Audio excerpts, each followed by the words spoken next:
بسم اللہ الرحمن الرحیم. ناظرین السلام علیکم ورحمۃ اللہ. ناظرین ویلاگ نمبر 227 چوتھی قسط ہے اور واقعہ چل رہا ہے بیان الیاس ابن یاسین کا. ناظرین قصص الانبیاء کتاب ہے، صفحہ نمبر ہے 270 یعنی 270، اور ہم آپ کے سامنے واقعہ پیش کر رہے ہیں بیان الیاس ابن یاسین کا، قصص الانبیاء. ناظرین اس کتاب کے اندر حضور اکرم صلی اللہ علیہ وسلم سے لے کر حضرت آدم علیہ السلام تک کے سچے واقعات، تمام انبیاء اکرام کے سچے قصے، سچے واقعات قرآن و سنت کی روشنی میں، قرآن و حدیث کی روشنی میں لکھے گئے ہیں. رائٹر اس کتاب کے مولانا عبد المنان صاحب ہم آپ کے سامنے پیش کرنے کی جسارت کر رہے ہیں. نحمده ونصلي على رسوله الکریم. بسم اللہ الرحمن الرحیم. محبت کے لیے دل ڈھونڈ کوئی ٹوٹنے والا، یہ وہ میں ہے جسے رکھتے ہیں نازک آبگینوں میں. میرے عرب کو آئی ٹھنڈی ہوا جہاں سے، میرا وطن وہی ہے، میرا وطن وہی ہے. وہ حرف راز کہ مجھ کو سکھا گیا ہے جنون، خدا مجھے نفس جبرائیل دے تو کہوں. جنت کی زندگی ہے جس کی فضا میں جینا، میرا وطن وہی ہے، میرا وطن وہی ہے. قال اللہ تعالی، رب ذوالجلال ارشاد فرماتے ہیں، پس جھٹلایا اس کو، پس البتہ حاضر کیے جائیں گے قیامت کے دن. روایت ہے کہ حضرت الیاس، پس جھٹلایا اس کو، پس البتہ حاضر کیے جائیں گے قیامت کے دن. روایت میں ہے کہ حضرت الیاس علیہ السلام حضرت ہارون علیہ السلام کی اولاد میں سے تھے. اللہ تعالیٰ نے ان کو شہر بہلبک میں بھیجا کہ وہاں کے لوگوں کو بہل کے پوجنے سے منع کرو. اور بعضوں نے کہا ہے کہ قوم بنی اسرائیل میں ایک عورت تھی اور اس کا نام بہل تھا. اس کی ایسی صورت تھی کہ بطان آذر نزدیک اس کے رخسارۂ ماہ قریب کے میزے سنگ تھے. بطان آذر نزدیک اس کے رخسارۂ ماہ قریب کے محض سنگ تھے، اسی کو پوجا کرتے تھے. یہ دیکھ کر حضرت الیاس علیہ السلام وہاں کے لوگوں کو اس کو پوجنے سے ہر وقت منع کرتے تھے اور لوگوں کو اللہ تعالیٰ کی طرف ہدایت کرتے تھے.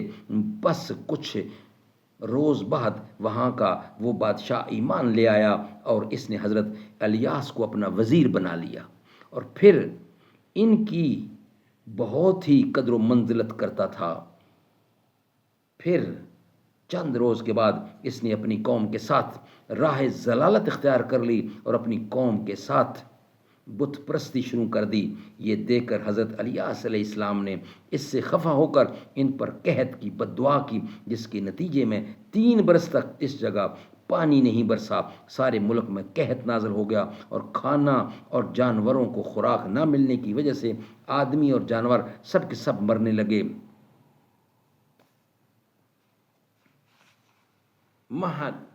لوگوں کو خیال آیا کہ یہ قحط سالی جو ہم پر نازل ہوئی ہے وہ حضرت الیاس علیہ السلام کی بد دعا سے ہوئی ہے، لہٰذا اس کو جہاں بھی پاؤ فوراً مار ڈالو. اور ادھر حضرت الیاس علیہ السلام ایک بڑھیا کے مقام میں چلے گئے، مکان کے اندر چلے گئے، اور اس کے بعد وہ بڑھیا حضرت الیاس کی معتقدہ تھی اور اس کا صرف ایک ہی بیٹا تھا اور اس کا نام الیسی تھا. اس کو حضرت الیاس کی خدمت میں دے دیا اور حضرت الیاس اس کے لڑکے کو لے کر شہر در شہر پھرتے رہے. بعد 3 برس کے اس بادشاہ C4 سے کہا کہ آج 3 برس سے تم پر قحط اور تکلیف مسلط ہے، لہذا تم کو لازم ہے کہ تم جسے پوجتے ہو اسی سے مانگو جس سے پوجتے ہو کہ وہ تم کو پانی دے اور اس بلائی قحط سے تم کو نجات دے. اگر اس سے نہ ہو تو خالق ارض و سما کو پوجو اور اسی پر ایمان لو تو ضرور تم کو اس بلا سے نجات دے گا۔ پس حضرت الیاس کے کہنے سے انہوں نے اسی وقت اپنے بت معبود سے جا کر نجات مانگی۔ اس سے ان کو کچھ بھی جواب نہ ملا۔ پس انہوں نے حضرت الیاس سے آ کر عرض کی کہ آپ ہمارے واسطے دعا کریں کہ ہم اس بلا سے جلدی خلاصی پائیں، تب آپ پر ایمان لے آئیں گے۔ یہ سن کر حضرت الیاس علیہ السلام نے خدا کی درگاہ میں ان کے لیے دعا مانگی تو ان کی فرمائش کرنے پر اسی شب پانی برسا، ترکاری گھاس غلہ زمین سے اگنے لگا، قحط جاتا رہا، پھر بھی وہ برابر جھٹلاتے رہے اور ایمان نہ لائے۔ ناظرین، یہ ویلاگ ہمارا یہاں ہی کمپلیٹ ہوتا، اس کا کچھ حصہ باقی ہے، نیکسٹ ویلاگ کی صورت میں ہم آپ کے سامنے رکھیں گے۔ تو کجا من کجا، تو کجا من کجا، تو امیر حرم میں فقیر عجم، تیرے گن اور یہ لب میں طلب ہی طلب، تو عطا ہی عطا، تو کجا من کجا، تو امیر حرم میں فقیر عجم، تیرے گن اور یہ لب میں طلب ہی طلب، تو عطا ہی عطا۔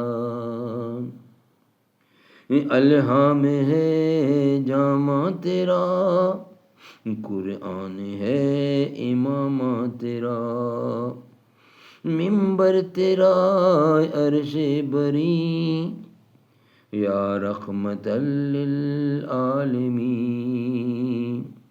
تو حقیقت ہے میں صرف احساس ہوں، تو سمندر میں بھٹکی ہوئی پیاس ہوں، میرا گھر خاک پر اور تیری راہ گزر سدرۃ المنتہا، تو کجا من کجا، تو کجا من کجا، تو کجا من کجا۔